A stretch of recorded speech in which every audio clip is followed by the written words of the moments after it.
Tapos, lagi pang nag-iinom. Wala na talaga siyang pakialam sa mga anak niya. So, anong gagawin ko nito, kuya? Hihinto na lang ako sa pag-aaral, ganun, ha? Ha? Hindi ko alam kung anong may tutulong ko sa'yo, pero siguro huwag ka muna magpadalas-dalas ng desisyon. Baka magawan pa natin ng paraan to. Kuya, marami na kasi. Marami na akong mga project na di ko nahabol. Di ko na alam kung anong gagawin ko. Gusto ko nang tumigil. Gusto ko nang magtrabaho. Kuya naman eh. Kuya, gusto ko pang mag-aral. Hayaan mo, tutulungan kita. Maghahanap na lang tayo ng mapapasukan. Asa na ba si Bunso?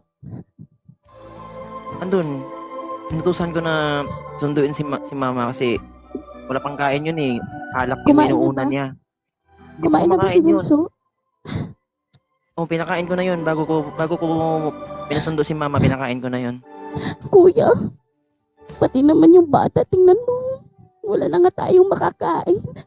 Gutom na nga ako kanina pa eh. Tapos, pinabayaan na talaga tayo ni mama. Mas inuuna pa niya yung alak. Ano ba to? Si mama talaga eh. Wala na talagang pagbabago. Simula nung namatay si papa. Kuya, parang gusto ko nang magtrabaho. Gagawin ko na lang lahat. Para mabigyan ko naman ng magandang buhay si Bunso kahit siya na lang mag-aaral.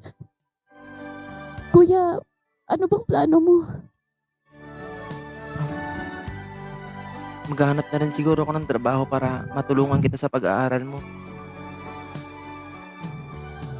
Kasi gusto ko rin maabot mo yung mga pangarap mo. Alam kong mataas yung mga pangarap mo sa buhay. Pero wala tayong magagawa. Mahirap kasi yung sitwasyon natin. Yung mga magulang natin. Wala na nga maayos na trabaho.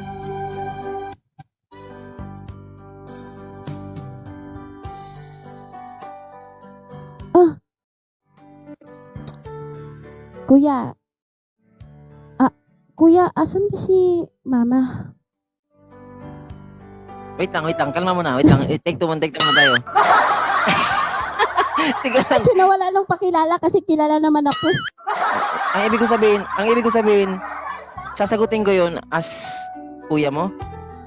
Ganun? Oo, kasi diba, kumbaga marami tayong characters eh. Dalawa lang naman tayo dito eh. Oh, okay. Gaganap din ako ng ibang character din. Yes, oo, gaganap.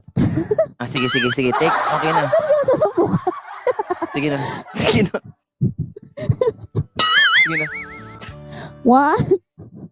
Ready na. Game. Sige, 1, 2. Balik tayo guys, balik tayo ha. Take 2.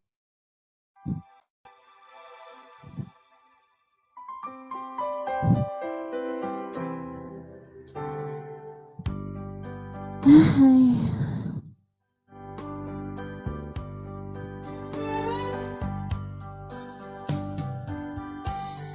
Kuya, asan ba si mama? Si mama. Alam mo naman yun.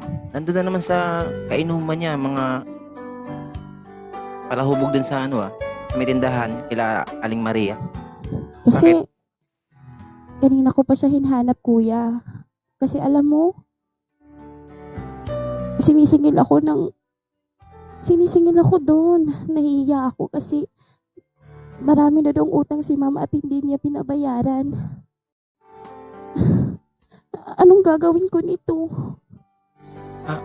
Huwag ka munang mag-alala. Gagawin natin ang paraan yan. Kuya naman eh. Di ba ilang beses ko sinabi sa'yo na sana naman kausapin mo si mama. Alam mo ba na araw-araw kong kinakausap si mama. Kaso nga lang, mas inuuna niya yung gin kaysa magbayad ng utang. Lagi na lang ganyan si mama. Hindi na nga niya ako binibigyan ng pera para pambili ng